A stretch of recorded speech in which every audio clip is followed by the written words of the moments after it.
அத்தனை பேரும் அல்லம்படி 6 முதல் 60% வரை ஆடி தள்ளுபடியுடன் சூப்பர் சரவணா ஸ்டோர்ஸ், சென்னை, மதுரை, கோவை.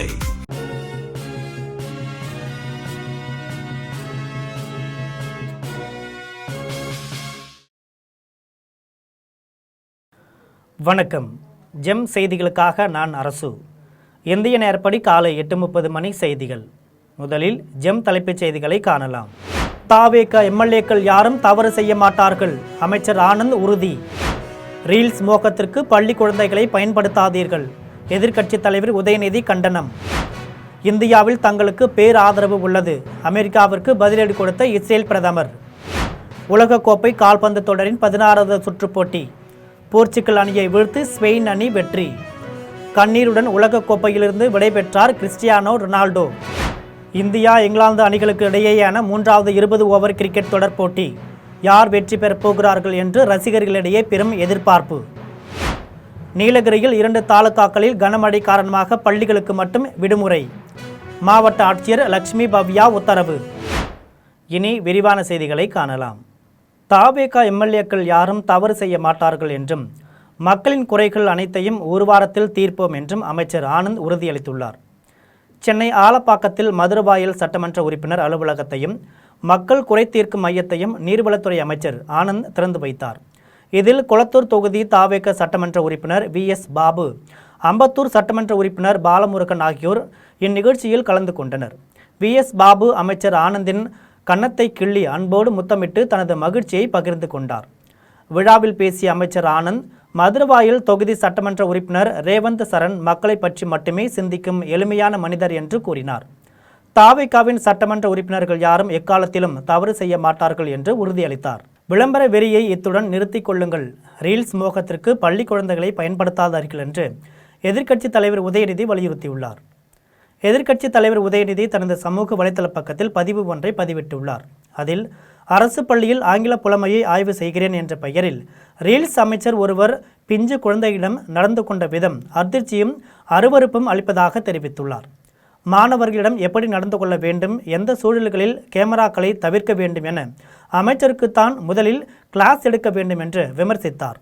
நம் குழந்தைகளுக்கு தன்னம்பிக்கை ஊட்டுவதுதான் நமது வேலை, மாறாக அவர்களின் தன்னம்பிக்கையை உடைப்பதை யாராலும் ஏற்றுக்கொள்ள முடியாது என்று கூறினார். உங்கள் விளம்பர வெறியை இத்துடன் நிறுத்திக் கொள்ளுங்கள் என்றும் ரீல்ஸ் மோகத்திற்கு பள்ளி குழந்தைகளை பயன்படுத்தாதீர்கள் என்றும் வலியுறுத்தினார். இந்தியாவில் இருந்து தனக்கு ஆதரவு குவிந்து வருவதாக இஸ்ரேல் பிரதமர் பெஞ்சமின் நெதன்யாகு தெரிவித்துள்ளார். இஸ்ரேல் பிரதமர் பெஞ்சமின் நெதன்யாகு அந்நாட்டின் தனியார் தொலைக்காட்சி ஒன்றிற்கு பேட்டியளித்தார். அப்போது அமெரிக்க அமைச்சர் JT வான்ஸை தான் மதிப்பதாகவும் தங்களுக்குள் நல்ல உறவு உள்ளதாகவும் தெரிவித்தார். ஆனால் அதனால் மட்டும் அவர் சொல்லும் எல்லாவற்றிலும் நான் உடன்பட வேண்டும் என்று அர்த்தம் கிடையாது என்று கூறினார். அமெரிக்காவில் இதுவரை இருந்த அதிபர்களிலேயே ட்ரம்ப் தான் தங்களின் சிறந்த நண்பர் என்று தெரிவித்தார். ஆனால் தங்களுக்கு வேறு சில நண்பர்களும் உள்ளனர். அதில் குறிப்பாக இந்தியா அந்நாட்டில் 1.4 பில்லியன் மக்கள் உள்ளதாக, அங்கு தங்களுக்கு பேர் ஆதரவு உள்ளதாகவும் தெரிவித்தார். மேலும் இந்தியாவில் இருந்து தனக்கு ஆதரவுகள் குவிந்து வருவதாக தெரிவித்தார். உலகக்கோப்பை கால்பந்து தொடரின் 16வது சுற்றுப் போட்டியில் போர்ச்சுகல் அணியை வீழ்த்தி ஸ்பெயின் அணி வெற்றி பெற்றுள்ளது. அமெரிக்காவின் டல்லாஸ் மைதானத்தில் உலகக்கோப்பை கால்பந்து தொடரின் 16வது சுற்றுப் போட்டி நடைபெற்றது. இந்த போட்டியில் ஸ்பெயின், போர்ச்சுகல் அணிகள் மோதின. இதில் மிகவும் சிறப்பாக விளையாடிய ஸ்பெயின் அணி 1-0 என்ற கோல் கணக்கில் போர்ச்சுகல் அணியை வீழ்த்தியது. இதன் மூலம் ஸ்பெயின் அணி வெற்றி பெற்று காலிறுதி சுற்று போட்டிக்கு முன்னேறியது. அதே நேரத்தில் போர்ச்சுகல் அணி நடப்பு தொடரிலிருந்து வெளியேறியது.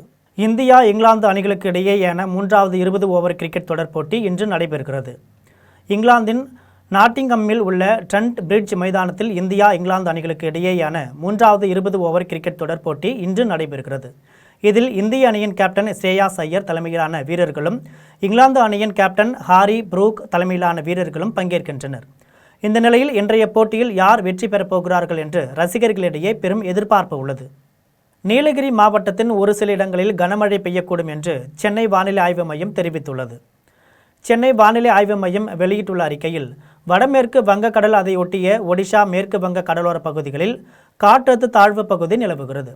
இதன் காரணமாக மேற்கு தொடர்ச்சி மலை மாவட்டங்களில் ஓரிரு இடங்களில் பலத்த காற்றுடன் மிதமான மழை பெய்யக்கூடும். இதன்படி தமிழகத்தில் ஓரிரு இடங்களிலும் புதுச்சேரி மற்றும் காரைக்கால் பகுதிகளிலும் லேசான மழை பெய்யக்கூடும் என்று தெரிவித்துள்ளது.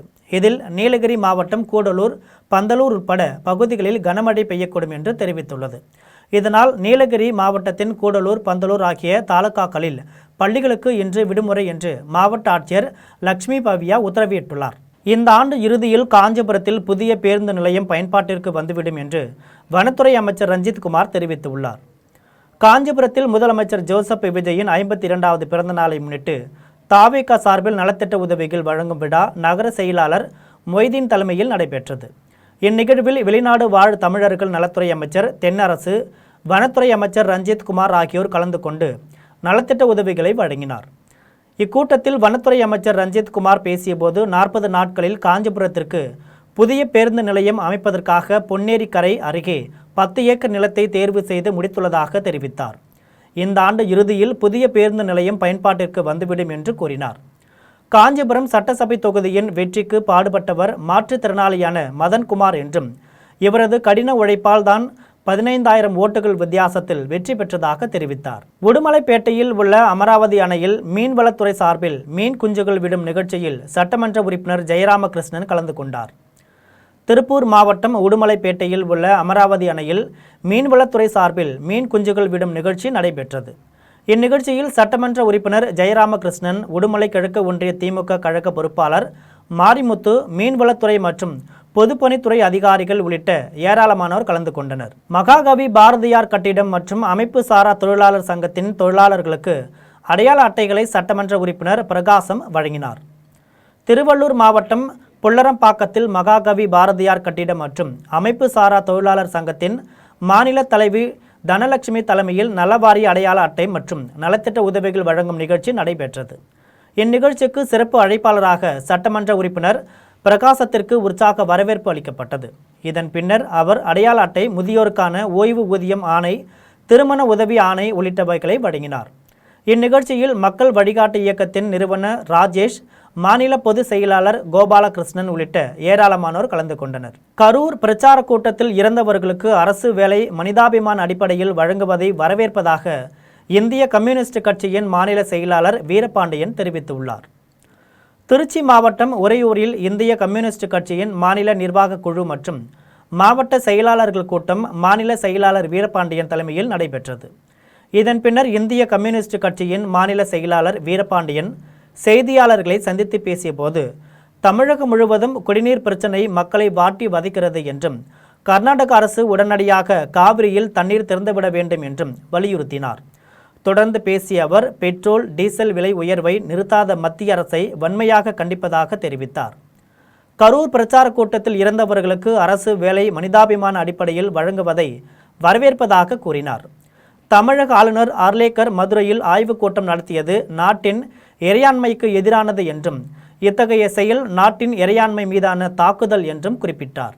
மரக்கன்றுகள் நடும் பழக்கத்தை வழக்கமாக்கிக் கொள்ள வேண்டும் என நிழல் ஃபவுண்டேஷன் முதன்மை ஒருங்கிணைப்பாளர் செல்வகுமார் தெரிவித்துள்ளார். திருவண்ணாமலை மாவட்டம் தென் ஆலப்பிறந்தான் கிராமத்தில் செய்யாறு கோட்ட நிழல் ஃபவுண்டேஷன், செய்யாறு கல்வி மாவட்டம் சாரணர் சாரணிய இயக்கம் இணைந்து மரக்கன்றுகள் நடும் விழா நடைபெற்றது. இந்நிகழ்ச்சிக்கு நிழல் ஃபவுண்டேஷன் முதன்மை ஒருங்கிணைப்பாளர் செல்வகுமார் தலைமை தாங்கி பேசினார். அப்போது மரக்கன்றுகள் நடும் பழக்கத்தை வழக்கமாக்கிக் கொள்ள வேண்டும் என்று கேட்டுக்கொண்டார். வருகின்ற காலங்களில் தூய்மையான காற்றை சுவாசிக்க தட்டுப்பாடு கிடைக்க வாய்ப்பு உள்ளதாக தெரிவித்தார். மக்கள் விழிப்புணர்வுடன் செயல்பட்டு பிறந்தநாள் விழா, திருமண விழா உள்ளிட்ட விழாக்களில் மரக்கன்றுகள் நட வேண்டும் என்று வலியுறுத்தினார். இந்நிகழ்வில் முதல் கட்டமாக 50க்கும் மேற்பட்ட மரக்கன்றுகள் நடப்பட்டது. புதிய அரசு வழக்கறிஞர்கள் நியமனத்தை வரவேற்பதாகவும் முதலமைச்சர் ஜோசப் விஜய்க்கு நன்றி தெரிவிப்பதாகவும் கோவையில் வழக்கறிஞர் சாக்ரட்டிஸ் கூறியுள்ளார். புதிய அரசு வழக்கறிஞர்கள் நியமனத்திற்கு பலரும் பாராட்டுகளும் நன்றிகளும் தெரிவித்து வருகின்றனர். அதே வேளையில் இந்த நியமன நடைமுறைகளில் முறைகேடுகள் நடைபெற்றதாகவும் லஞ்சம் கைமாறியதாகவும் தாவேக வழக்கறிஞர்கள் உள்பட பலர் சென்னை உயர்நீதிமன்றத்தில் வழக்கு தொடர்ந்துள்ளனர். இந்த நிலையில் இது தொடர்பாக கோவையில் செய்தியாளர்களிடம் பேசிய வழக்கறிஞர் சாக்ரட்டிஸ், அரசு வழக்கறிஞர்களாக புதியவர்களுக்கும் இளைஞர்களுக்கும் வாய்ப்பளித்தது வரவேற்கத்தக்கது என தெரிவித்தார். தாவேக வழக்கறிஞர்களை அரசு வழக்கறிஞர்களாக நியமித்ததை வரவேற்பதாகவும் உடனடியாக அரசாணை வழங்க வேண்டும் என்று அதிமுக வழக்கறிஞர் கோபாலகிருஷ்ணன் தெரிவித்துள்ளார். தமிழகத்தில் ஜூன் 30ஆம் நாளுடன் அரசு வழக்கறிஞர்களின் பணிக்காலம் முடிவடைந்தது. கிழமை நீதிமன்றங்களில் அரசு வழக்கறிஞர்கள் நியமிக்கப்படாததால் பல்வேறு சிக்கல்கள் நிலவுவதாகவும் ஏராளமான வழக்குகள் தேக்கமடைந்திருப்பதாகவும் கோவை மாவட்ட அதிமுக வழக்கறிஞர் கோபாலகிருஷ்ணன் தெரிவித்துள்ளார். இது குறித்து கோவை நீதிமன்றத்தில் செய்தியாளர்களிடம் அவர் பேசினார். அப்போது தமிழ்நாட்டில் உள்ள பெரும்பான்மையான கீழமை நீதிமன்றங்களில் அரசு வழக்கறிஞர்கள் நியமிக்கப்படாததால் பல்வேறு சிக்கல்கள் நிலவி வருவதாகவும் இது அரசியல் அமைப்பு சட்டத்திற்கு எதிரானது என்றும் தெரிவித்தார்.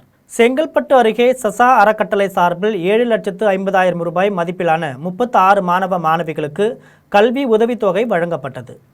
செங்கல்பட்டு மாவட்டம் சித்தாமூர் பகுதியில் 10 ஆண்டுகளாக செயல்பட்டு வந்த சசா அறக்கட்டளை சார்பில் அப்பகுதியில் உள்ள ஏழை எளிய பள்ளி மாணவ மாணவிகள் மற்றும் சிறுவர்களுக்கு கல்வி ஊக்கத்தொகை வழங்கும் நிகழ்ச்சி நடைபெற்றது. நிகழ்ச்சியில் அறக்கட்டளையின் நிறுவன தலைவர் இளையராஜா கலந்து கொண்டு 7,50,000 ரூபாயை ஊக்கத்தொகையாக வழங்கினார். இந்நிகழ்ச்சியில் சமூக ஆர்வலர்கள் மற்றும் உதவித்தொகை பெறும் மாணவர்களின் பெற்றோர்கள், கிராம மக்கள் உள்ளிட்ட ஏராளமானோர் கலந்து கொண்டனர். நவீன தொழிற்சாலைகளின் செயல்பாடுகளை எளிதாக்கும் வகையில் புதிய மென்பொருளை உருவாக்கி கோவையை சேர்ந்த பள்ளி மாணவன் சாதனை படைத்துள்ளார். கோவை மாவட்டம் காலப்பட்டியில் உள்ள தனியார் பள்ளியில் 9ஆம் வகுப்பு படித்து வரும் மாணவன் மோதீஷ். இவர் சிறு வயது முதலே கணினி துறையில் ஆர்வமுடன் இருந்துள்ளார். இந்த நிலையில் நவீன தொழிற்சாலைகளின் செயல்பாடுகளை எளிதாக்கும் வகையில் புதிய மென்பொருளை உருவாக்கி சாதனை படைத்துள்ளார். மேம்பட்ட பைதான் புரோகிராமிங் மூலம் வடிவமைக்கப்பட்டுள்ள இந்த மென்பொருள் மனித தவறுகள் ஏதுமின்றி தரவுகளை துல்லியமாக ஆட்டோமேஷன் முறையில் கையாள்கிறது. இது குறித்து மாணவன் மோதீஷ் பேசியபோது தனது தந்தை இரவு நேரங்களில் அதிக நேரத்தை செலவிட்டு செய்யும் பணிகளை கண்டதால் இந்த புதிய மென்பொருளை உருவாக்க முயற்சி மேற்கொண்டதாக தெரிவித்தார். தொழில்துறைகளில் அரசு விதிமுறைகளுக்கு உட்பட்டு எளிதாக இந்த மென்பொருளை பயன்படுத்த முடியும் என்று கூறினார். இந்த சாதனையை செய்த மாணவனுக்கு தனியார் பள்ளியின் இயக்குநர்கள் சீமா மற்றும் நாகேந்திரா, செயல்பாட்டு துறை தலைவர் ஹரிபாபு, ஜம்பானி உள்ளிட்டோர் வாழ்த்துக்களை தெரிவித்தனர். கோவை அருகே சாலை விபத்தில் சிக்கி மூளை சாவு அடைந்தவரின் உடல் உறுப்புகள் தானமாக வழங்கப்பட்டதால் 3 பேருக்கு புதிய வாழ்வு கிடைத்த சம்பவம் அப்பகுதியில் நெகிழ்ச்சியை ஏற்படுத்தியுள்ளது. கோவை மாவட்டம் கவுண்டபாளையம் அருகே உள்ள கோ ஆபரேட்டிவ் காலனியை சேர்ந்தவர் பாலகிருஷ்ணன். கடந்த ஜூலை 1ஆம் தேதி சாலை விபத்தில் படுகாயமடைந்து அரசு மருத்துவக் கல்லூரி மருத்துவமனையில் அனுமதிக்கப்பட்டார். பின்னர் தீவிர சிகிச்சை அளிக்கப்பட்டும் சிகிச்சை பலனின்றி அவர் மூளை சாவு அடைந்தார். இதையடுத்து மருத்துவர்கள் உறுப்பு தானத்தின் முக்கியத்துவத்தை அவரது குடும்பத்தினருக்கு எடுத்துரைத்தனர். இதனைத் தொடர்ந்து பாலகிருஷ்ணனின் குடும்பத்தினர் உறுப்பு தானத்திற்கு சம்மதம் தெரிவித்தனர். மருத்துவக் கல்லூரி முதல்வர் டாக்டர் கீதாஞ்சலியின் மேற்பார்வையில் அறுவை சிகிச்சை மூலம் ஒரு சிறுநீரகம் மற்றும் 2 கண்களின் கருவிழிகள் தானமாக பெறப்பட்டன. தானமாக பெறப்பட்ட உறுப்புகள் கோவை அரசு மருத்துவமனையில் சிகிச்சை பெற்று வரும் மாற்று உறுப்பு தேவைப்படும் நோயாளிகளுக்கு பொருத்தப்பட உள்ளன. உறுப்பு தான நடைமுறைகள் நிறைவடைந்த பின்னர் மருத்துவர்கள், செவிலியர்கள் மற்றும் மருத்துவ பணியாளர்கள் பாலகிருஷ்ணனின் உடலுக்கு மலர் தூவி அஞ்சலி செலுத்தினர். பின்னர் அவரது உடல் உறவினர்களிடம் ஒப்படைக்கப்பட்டது. திருவண்ணாமலை மாவட்டம் ஆரணி அரசு மருத்துவமனைக்கு வரும் நோயாளிகளிடம் ஆதார் அட்டை கேட்டு நோயாளிகளை திருப்பி அனுப்புவதால் மக்கள் வேதனை அடைந்துள்ளனர். ஆரணி அரசு மருத்துவமனைக்கு சுற்று வட்டார பகுதிகளை சேர்ந்த பொதுமக்கள் நோயாளிகளை அழைத்து கொண்டு வருகின்றனர். அவ்வாறு வருபவர்களிடம் ஆதார் அட்டை இருக்கிறதா என்று கேட்கின்றனர். இல்லாதவர்களை திருப்பி அனுப்புவதால் மக்கள் வேதனை அடைந்துள்ளனர். இதனால் 20 கிலோமீட்டர் தொலைவில் இருந்து அவசர சிகிச்சைக்காக வந்திருந்த நோயாளிகள் காலை முதல் சிகிச்சை பெற முடியாமல் நீண்ட நேரம் காத்திருந்து திரும்பி செல்லும் அவலம் உள்ளது. ஆதார் அட்டையை கொடுத்தவர்களுக்கும் செல்பேசிக்கு OTP எண் வருவதில் சிக்கல் ஏற்படுகிறது. அட்டையை வைத்திருப்போர் அதனுடன் பதிவு செய்துள்ள செல்பேசியை வீட்டில் வைத்துவிட்டு வருவதால் OTP எண்ணை பெற்றுக் கொடுப்பதில் தாமதம் ஏற்படுகிறது. இதனால் முந்தைய நடைமுறையை கடைபிடிக்க அரசு நடவடிக்கை எடுக்க வேண்டும் என்று பொதுமக்கள் கோரிக்கை விடுத்துள்ளனர். இன்ஸ்டாகிராமில் பழகி சிவில் நீதிபதி என கூறி 5 லட்சம் ரூபாய் பணம் பெற்றுக்கொண்டு திருப்பி தர மறுப்பவர் மீது நடவடிக்கை எடுக்க கோரி பெண் வழக்கறிஞர் விழுப்புரம் சரக காவல்துறை துணைத் தலைவர் அலுவலகத்தில் புகார் அளித்துள்ளார். விழுப்புரம் மாவட்டம் விக்கிரவாண்டியை சேர்ந்த வழக்கறிஞர் ஹேமலதா 6 மாதங்களுக்கு முன் இன்ஸ்டாகிராமில் சென்னையை சேர்ந்த அருண் சூர்யா என்பவருடன் பழகியுள்ளார். தன்னை சிவில் நீதிபதி என கூறிய அருண் சூர்யா ஹேமலதாவை திருமணம் செய்து கொள்வதாக கூறி அவரிடம் பலமுறை மின்னணு பண பரிமாற்றம் மூலம் 5,17,500 ரூபாய் பெற்றுள்ளார். நாளடைவில் தான் ஏமாற்றப்பட்டதை அறிந்த ஹேமலதா கொடுத்த பணத்தை திருப்பி கேட்டபோது அருண் சூர்யா அதை கொடுக்க மறுத்துள்ளார். இதனால் பாதிக்கப்பட்ட வழக்கறிஞர் ஹேமலதா விக்கிரவாண்டி காவல் நிலையத்தில் புகார் அளித்தார். விசாரணை மேற்கொண்ட காவல்துறையினர் 1 மாத காலத்திற்குள் பணத்தை திருப்பி தர வேண்டும் என அருண் சூர்யாவிடம் கூறி எழுதி வாங்கி கொண்டு அனுப்பியுள்ளனர். இந்த நிலையில் 1 மாதம் முடிந்தும் பணத்தை திருப்பி தராததால் பாதிக்கப்பட்ட வழக்கறிஞர் ஹேமலதா உரிய சான்றுகளுடன் விழுப்புரம் சரக காவல்துறை துணைத் தலைவர் அலுவலகத்தில் புகார் அளித்தார். அதன் அடிப்படையில் அருண் சூர்யாவிடம் கேட்டபோது தான் பணம் பெற்றது உண்மைதான் என்று ஒப்புக்கொண்டார். இன்னும் 1 வாரத்திற்குள் பணத்தை தந்து விடுவதாக தெரிவித்தார். தென்காசி மாவட்டத்தில் கார் சாகுபடிக்காக மேக்கரை அடவி நயினார் கோவில் நீர்த்தேக்க அணையை விரைந்து திறந்திட வேண்டும் என விவசாயிகள் கோரிக்கை விடுத்துள்ளனர். தென்காசி மாவட்டத்தின் மிகப்பெரிய அணையான மேக்கரை அடவி நயினார் கோவில் நீர்த்தேக்க அணையில் தற்போது சுமார் 80 அடி நீர் இருப்பு உள்ளது. இந்த அணையின் மூலம் 7000 ஏக்கர் விவசாய விளைநிலங்கள் பயன்பெறும் நிலையில் தற்போது விவசாயிகள் கார் சாகுபடிக்கான பணிகளை தொடங்கியுள்ளனர். கார் சாகுபடிக்கான பணிகளை விவசாயிகள் தொடங்கிய நிலையில் இன்னும் ஓரிரு தினங்களில் அணை திறக்கப்பட்டால் மட்டுமே கார் சாகுபடிக்கான முழு விளைச்சலை காண முடியும் என்று விவசாயிகள் தெரிவித்துள்ளனர். மயிலாடுதுறை அருகே குடியிருப்பு பகுதியில் தேங்காய் மட்டை தூள் உலர்த்தப்படுவதால் மூச்சு திணறல் உள்ளிட்ட பாதிப்புகள் ஏற்படுவதாக கிராம மக்கள் மாவட்ட ஆட்சியரிடம் புகார் அளித்துள்ளனர். மயிலாடுதுறை மாவட்டம் மாப்படுகை அருகே செயல்பட்டு வரும் தனியார் தேங்காய் மட்டை தூள் உற்பத்தி நிறுவனத்தால் அப்பகுதி மக்கள் கடும் அவதிக்குள்ளாகி வருவதாக புகார் எழுந்துள்ளது. குடியிருப்புகள் அமைந்துள்ள பகுதியில் உரிய அனுமதியின்றி நிறுவனம் செயல்படுவதாகவும் திறந்த வெளியில் தேங்காய் மட்டை தூளை உலர்த்துவதால் காற்றில் பறக்கும் தூள் அருகிலுள்ள RMS காலனியில் வசிக்கும் 10க்கும் மேற்பட்ட குடும்பத்தினருக்கு மூச்சு திணறல் உள்ளிட்ட பாதிப்புகளை ஏற்படுத்துவதாகவும் பொதுமக்கள் குற்றம் சாட்டுகின்றனர். மேலும் குடிநீர் மற்றும் உணவுப் பொருட்களிலும் தூள் படிவதால் பெரும் சிரமம் ஏற்பட்டுள்ளதாக வேதனை தெரிவித்துள்ளனர். மேலும் மாவட்ட ஆட்சியரிடம் புகார் அளித்து அந்த நிறுவனத்தை வேறு இடத்திற்கு மாற்ற மாவட்ட நிர்வாகம் உடனடி நடவடிக்கை எடுக்க வேண்டும் என கோரிக்கை விடுத்துள்ளனர். கோவை அருகே குட்டி யானைகளை பாதுகாப்பாக அரவணைத்தபடி காட்டு யானைகள் கூட்டமாக ஒன்றன் பின் ஒன்றாக அணிவகுத்து சென்ற காட்சி சமூக வலைத்தளங்களில் வைரலாகி வருகிறது. கோவை மாவட்டம் மாங்கரை வனச்சரக எல்லையில் 20க்கும் மேற்பட்ட காட்டு யானைகள் கூட்டமாக உலா வந்தன. இந்த கூட்டத்தில் இருந்த பெரிய பெண் யானைகள் தங்களது குட்டி யானைகளுக்கு எவ்வித ஆபத்தும் ஏற்படாத வகையில் அவற்றை தங்களுக்கு நடுவே பாதுகாப்பாக அரவணைத்தபடி அழைத்து சென்றன. மேலும் காட்டின் இயற்கை சூழலை ரசித்தபடி ஒன்றன் பின் ஒன்றாக இராணுவ அணிவகுப்பை போல யானைகள் நகர்ந்த காட்சி காண்போரை வெகுவாக கவர்ந்தது. இந்த காட்சியை அப்பகுதியில் இருந்த இயற்கை ஆர்வலர் ஒருவர் தனது செல்போனில் வீடியோவாக பதிவு செய்துள்ளார்.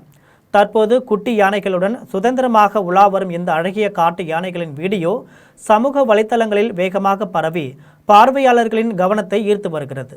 கோவையில் ரூபாய் 2 கோடி கேட்டு காங்கிரஸ் கட்சியின் OBC அணி மாவட்ட தலைவர் தனசேகரன் என்பவரை 5 பேர் காரில் கடத்தி சென்று தாக்கிவிட்டு காட்டுப்பகுதியில் இறக்கிவிட்ட சம்பவம் பரபரப்பை ஏற்படுத்தியுள்ளது. கோவை சிங்காநல்லூர் அடுத்த SIHS காலனி பகுதியை சேர்ந்த தனசேகரன் என்பவர் காந்திபுரம் அடுத்த காட்டூர் பகுதியில் பழைய கார் விற்பனை மையத்தை நடத்தி வருவதுடன் காங்கிரஸ் கட்சியின் OBC பிரிவின் மாவட்ட தலைவராகவும் பதவி வகித்து வருகிறார். இந்த நிலையில் SIHS காலனி பகுதியில் புதிதாக வீடு ஒன்றை கட்டி வரும் நிலையில் வீட்டின் முன்பாக நிறுத்தப்பட்டிருந்த காரை கழுவி கொண்டிருந்த தனசேகரனை டிப்டாப்பாக உடை அணிந்து காரில் வந்த 5 பேர் பெயர் முகவரியை விசாரித்து உடனே கைவிலங்கு மாட்ட முயற்சித்தனர். அப்போது நான் என்ன குற்றவாளியா என கூறிக்கொண்டே தப்பிக்க முயன்ற தனசேகரனை மடக்கி பிடித்த 5 பேர் காரில் கடத்தி சென்றனர். அப்போது தனசேகரனை தாக்கிவிட்டு செல்போனில் படம் பிடித்து யாரோ ஒருவருக்கு அனுப்பி வைத்தபோது ஆள் மாற்றமாகிவிட்டது என தெரிவித்த நிலையில் தனசேகரை காட்டுப்பகுதியில் இறக்கிவிட்டுவிட்டு 5 பேர் தப்பி சென்றனர். இதனையடுத்து தாக்குதலுக்குள்ளான தனசேகரன் பாலக்காடு சாலை வழியே 2 சக்கர வாகனத்தில் வந்த ஒருவரிடம் நடந்த சம்பவங்களை கூறி உதவி கேட்டுள்ளார். அந்த நபர் கோவை சிங்காநல்லூர் காவல் நிலையத்தில் தனசேகரனை இறக்கிவிட்டு சென்றார். இதனையடுத்து சிங்காநல்லூர் காவல் நிலையத்தில் தனசேகரன் அளித்த புகாரின் பேரில் காவல்துறையினர் வழக்கு பதிவு செய்து CCTV காட்சியை பதிவுகளின் மூலம் குற்றவாளிகளை தேடி வருகின்றனர். தமிழக வெற்றி கழக அரசின் தேர்தல் வாக்குறுதியின்படி அனைத்து விவசாய கடன்களை தள்ளுபடி செய்ய வேண்டும் என வலியுறுத்தி பேரணியாக சென்ற விவசாயிகள் ராமநாதபுரம் மாவட்ட ஆட்சியர் அலுவலகத்தில் ஆர்ப்பாட்டத்தில் ஈடுபட்டனர். ராமநாதபுரம் மாவட்ட தென்னை விவசாய சங்கத்தின் சார்பில் மாவட்ட தலைவர் அப்துல் முனாப் தலைமையில் 200க்கும் மேற்பட்ட விவசாயிகள் ராமநாதபுரம் மாவட்ட ஆட்சியர் அலுவலகத்திற்கு பேரணியாக சென்று ஆர்ப்பாட்டத்தில் ஈடுபட்டனர். அப்போது தமிழக வெற்றி கழக அரசின் தேர்தல் வாக்குறுதிப்படி குறு சிறு விவசாயிகள் அனைவருக்கும் 100% கடன் தள்ளுபடி செய்திட வேண்டும், தென்னை விவசாயிகளுக்கு வணிக வளாகம் அமைக்க வேண்டும், தென்னை நீராபானம் இறக்க அனுமதிக்க வேண்டும் என்பன உள்ளிட்ட 7 அம்ச கோரிக்கைகளை வலியுறுத்தினர். ஆர்ப்பாட்டத்தில் மாவட்டத்தில் உள்ள அனைத்து விவசாயிகள் மற்றும் தென்னை விவசாய சங்கத்தின் நிர்வாகிகள் என 200க்கும் மேற்பட்டோர் கலந்து கொண்டனர். காரைக்கால் அருகே பழைய பொருள் கிடங்கில் தீப்பிடித்த நிலையில் 15க்கும் மேற்பட்ட தீயணைப்பு வாகனங்கள் மூலம் பல மணி நேரம் போராடி தீயை கட்டுப்படுத்தினர். காரைக்கால் மாவட்டம் நெடுங்கானல் உள்ள பழைய பொருள் கிடங்கில் தீப்பிடித்தது. அருகில் இருந்த வயல்களுக்கும் கடைகளுக்கும் தீ பரவி பெருமளவு விரிந்து சென்றதால் காரைக்காலில் இருந்தும் தமிழ்நாட்டு பகுதிகளில் இருந்தும் 15 தீயணைப்பு வாகனங்கள் விரைந்து வந்தன. தீயணைப்பு வீரர்கள் தீயை அணைக்கும் பணியில் தீவிரமாக ஈடுபட்டனர். இருந்த போதிலும் வெயிலின் வெப்பத்தால் அதிக இடங்களில் தீ பரவியதால் தீயை அணைக்க முடியாமல் 3 மணி நேரத்திற்கு மேலாக தீயணைப்பு வீரர்கள் போராடினர். இந்த தீ விபத்தால் நெடுங்காடு முழுவதும் மின்தடை ஏற்பட்டுள்ளது. அதேபோன்று தீ விபத்து ஏற்பட்ட பகுதியில் அதிக அளவு புகை மூட்டம் ஏற்பட்டதால் அருகில் இருந்த பொதுமக்கள் பாதுகாப்பான இடத்திற்கு சென்றனர். புகை மூட்டம் காரணமாக நெடுங்காடு பள்ளிகளுக்கு விடுமுறை அறிவிக்கப்பட்டது. பள்ளியில் இருந்த மாணவர்களை பாதுகாப்பாக வீடுகளுக்கு அனுப்ப ஆசிரியர்கள் நடவடிக்கை மேற்கொண்டனர். இந்த தீ விபத்தில் பல லட்சம் ரூபாய் மதிப்புள்ள பொருட்கள் சேதமடைந்துள்ளன. விளவங்கோடு காங்கிரஸ் சட்டமன்ற உறுப்பினர் மற்றும் முன்னாள் பிஷப் தர்மராஜ் ரசாலம் உள்ளிட்ட 16 பேர் மீது கேரள காவல்துறையினர் நீதிமன்ற உத்தரவின் பேரில் வழக்கு பதிவு செய்துள்ளனர். கன்னியாகுமரி மாவட்டம் பாளையம் பகுதியில் உள்ள தேவாலயத்தை ஆக்கிரமித்தது மற்றும் அங்கு ஏற்பட்ட மோதல் தொடர்பாக விளவங்கோடு காங்கிரஸ் சட்டமன்ற உறுப்பினர் பிரவீன், முன்னாள் பிஷப் தர்மராஜ் ரசாலம் உள்ளிட்ட 16 பேர் மீது கேரள மாநிலம் திருவனந்தபுரம் மியூசியம் காவல்துறையினர் வழக்கு பதிவு செய்துள்ளனர். ஒரு தரப்பு பங்கு மக்களின் கடுமையான எதிர்ப்பையும் மீறி தேவாலயத்தின் பூட்டை உடைத்து உள்ளே நுழைந்து வன்முறையில் ஈடுபட்டதாக குற்றம் சாட்டப்பட்டுள்ளது. 4 ஆண்டுகளுக்கு பிறகு நீதிமன்ற தலையீடு காரணமாக தற்பொழுது வழக்கு பதிவு செய்யப்பட்டுள்ளது. கெங்கவள்ளி அருகே மகன் தாக்கியதில் படுகாயமடைந்து மருத்துவமனையில் சிகிச்சை பெற்று வந்த நிலையில் தாய் உயிரிழந்தார். இதையடுத்து மகனை காவல்துறையினர் கைது செய்துள்ளனர். சேலம் மாவட்டம் கெங்கவள்ளி அருகே சாத்தப்பாடியை சேர்ந்த தங்கவேல் சிவகாமி இணையருக்கு 2 மகன்கள் உள்ளனர். சிவகாமிக்கும் அவர் மகன் பூமாலைக்கும் இடையே தகராறு ஏற்பட்டதில் தென்னை மட்டையால் சிவகாமியை பூமாலை அடித்துள்ளார். இதில் காயமடைந்த சிவகாமி சேலம் அரசு மருத்துவமனையில் சிகிச்சைக்கு அனுமதிக்கப்பட்டார். இந்த நிலையில் சிகிச்சை பலனின்றி அவர் உயிரிழந்தார். இது குறித்து வழக்கு பதிந்த காவல்துறையினர் பூமாலையை கைது செய்தனர். பூமாலை ஆத்தூர் நெடுஞ்சாலைத்துறையில் ஆய்வாளராக பணியாற்றி வருவது குறிப்பிடத்தக்கது. கோவை அருகே சொந்த மாமனார் வீட்டில் தங்க நகைகளை திருடிய மருமகனை காவல்துறையினர் கைது செய்த சம்பவம் பெரும் பரபரப்பை ஏற்படுத்தியுள்ளது. கோவை கணபதி நகரை சேர்ந்த ரியல் எஸ்டேட் தொழிலதிபர் சண்முக பாண்டியன் தனது மகளை கடந்த 2024ஆம் ஆண்டு விக்னேஷுக்கு திருமணம் செய்து வைத்தார். நிதி நெருக்கடி காரணமாக விக்னேஷ் மற்றும் அவரது குடும்பத்தினரை தனது காலப்பட்டி இல்லத்தில் தங்க வைத்திருந்ததாக கூறப்படுகிறது. பின்னர் சொத்தை தனது பெயருக்கு மாற்றி தருமாறு விக்னேஷ் வலியுறுத்தியதால் குடும்பத்தில் பிரச்சனை ஏற்பட்டதாகவும் அதைத் தொடர்ந்து வீட்டை சண்முக பாண்டியன் ரூபாய் 15 கோடிக்கு விற்றதாகவும் கூறப்படுகிறது. வீட்டை காலி செய்து வெளியேறிய விக்னேஷிடம் லாக்கர் சாவியை கேட்டபோது மறுத்ததால் லாக்கரை உடைத்து பார்த்ததில் ரூபாய் 10 கோடி மதிப்பிலான 1000 சவரன் நகைகள் மாயமானது தெரிய வந்தது. இது குறித்து அளிக்கப்பட்ட புகாரின் பேரில் மருமகன் விக்னேஷ், அவரது தாய் வாசுகி, சகோதரி ஜீவிதா ஆகியோர் மீது கோவை மாநகர குற்றப்பிரிவு போலீசார் வழக்கு பதிவு செய்து விசாரணை நடத்தி வருகின்றனர். மேலூர் அருகே மனைவியை கொலை செய்து உடலை எரித்து சாம்பலை கிணற்றில் கரைத்த கணவர் சரணடைந்த சம்பவம் பரபரப்பை ஏற்படுத்தியுள்ளது. மதுரை மாவட்டம் கோட்டக்குடியில் பிரபாகரன் மற்றும் கார்த்திகா காதலித்து திருமணம் செய்து கொண்டு வாழ்ந்து வருகின்றனர். இவர்களுக்கு 3 வயதில் தேகாஸ்ரீ என்ற பெண் குழந்தை உள்ளது. இந்த நிலையில் குடும்ப பிரச்சனை காரணமாக சில நாட்களாக தாய் வீட்டில் இருந்த மனைவியை சமாதானம் செய்து அழைத்து வந்த கணவர் கடந்த 3ஆம் தேதி இரவு வயலுக்கு அழைத்து சென்று கொலை செய்ததாக காவல்துறையினர் தெரிவித்துள்ளனர்.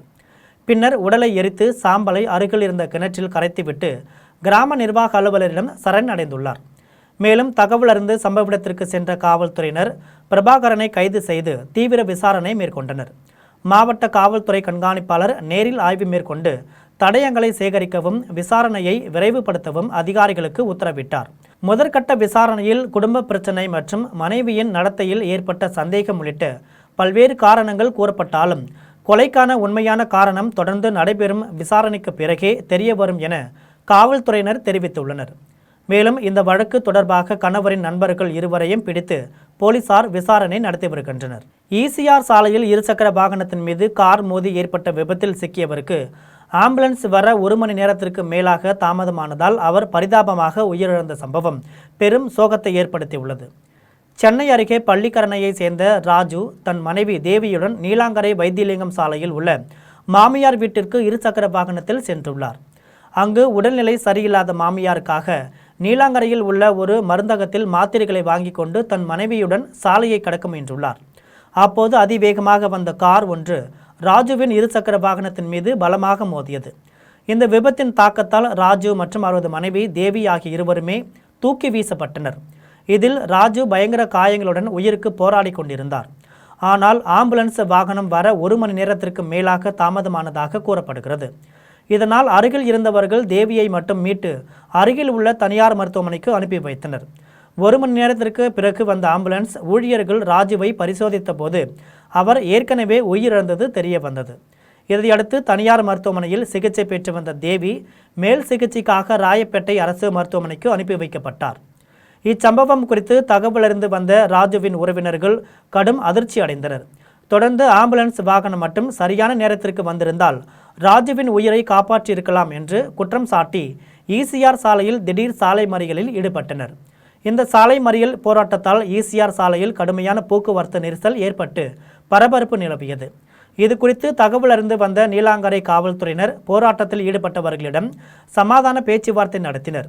இருப்பினும் விபத்தை ஏற்படுத்திய குற்றவாளியை கைது செய்ய கோரியும் அழைத்து வரும்படியும் ஆம்புலன்ஸ் தாமதத்திற்கு நீதி கேட்டும் உறவினர்கள் கலைந்து செல்ல மறுத்து தொடர்ந்து போராட்டத்தில் ஈடுபட்டனர்.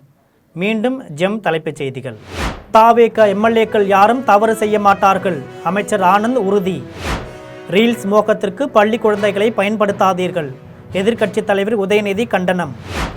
இந்தியாவில் தங்களுக்கு பேராதரவு உள்ளது, அமெரிக்காவிற்கு பதிலடி கொடுத்த இஸ்ரேல் பிரதமர். உலகக்கோப்பை கால்பந்து தொடரின் 16வது சுற்றுப் போட்டி, போர்ச்சுகல் அணியை வீழ்த்தி ஸ்பெயின் அணி வெற்றி. கண்ணீருடன் உலகக்கோப்பையிலிருந்து விடைபெற்றார் கிறிஸ்டியானோ ரொனால்டோ.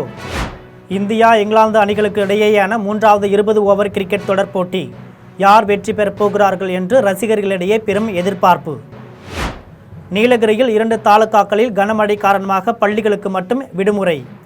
மாவட்ட ஆட்சியர் லட்சுமி பவ்யா உத்தரவு. இத்துடன் ஜெம் செய்திகள் நிறைவடைகின்றன. மீண்டும் ஜெம் செய்திகள் மதியம் 1:30 மணிக்கு. உடனுக்குடன் செய்திகளை காண gemlive.tv என்ற இணையதளத்தில் இணைந்திருங்கள். நன்றி, வணக்கம்.